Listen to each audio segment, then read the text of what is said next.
తెలంగాణ సర్కారు free bus పెట్టింది కదా నుల్లా మహిళలందరూ కూడా తెలంగాణలో గుర్తింపు కార్డు ఒకటి పట్టుకొని యాడికన్నా తిరిగి రావచ్చు అన్నట్టు ఇదంతా మంచిగానే ఉన్నది సారు. కాకపోతేనే మా ఆటో డ్రైవర్లకే బతుకు తెరువు అనేది బాగా కష్టమైపోయింది. మేము బతికేదే గిదిని మీద నాయే, మరి ఎట్లా చేయాలా, ఏం చేయాలా చెప్పు.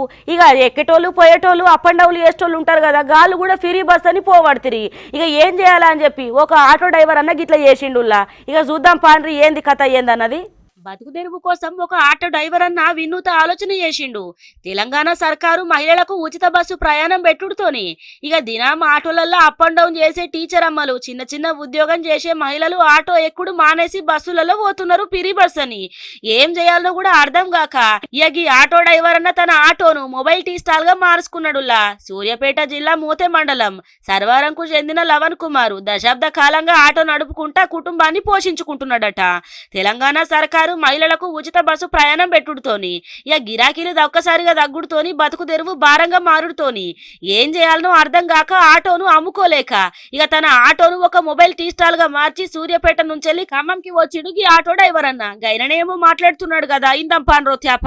నా పేరు లవన్ కుమార్, మాది సూర్యాపేట జిల్లా మోతే మండలం విలేజ్ సర్వారం అండి.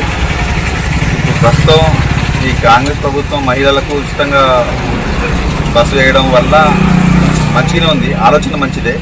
కానీ మాలాంటి ఆటో నడుపుకొని నడిపే వాళ్ళకి జీవనవృద్ధి వెళ్ళడం కష్టంగా ఉంది. ఏం చేయాలని అర్థం కావట్లేదు.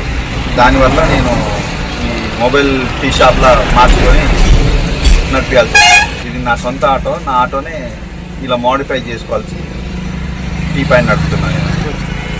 మా దగ్గర పనులు అంటే గిరాకులు నడవట్లేదు, ఆటోలు సరిగ్గా నడవక ఇక్కడ ఖమ్మం వచ్చి టీ పైన పెట్టుకుంటారు. అది చూసినారులా గదన్నట్టు కథ. ఇక తెలంగాణ సర్కారు మహిళలకు ఉచిత బస్సు ప్రయాణం పెట్టుడు మంచిదే గాని దాంతోని మా ఆటో డ్రైవర్ల బతుకు తెరువు మస్తు కష్టంగా మారింది. అందుకే నా ఆటోను గిట్ల టీ స్టాల్ గా మార్చుకున్నా అని చెప్పి చెప్పుకొచ్చిండు గీ డ్రైవర్ అన్న.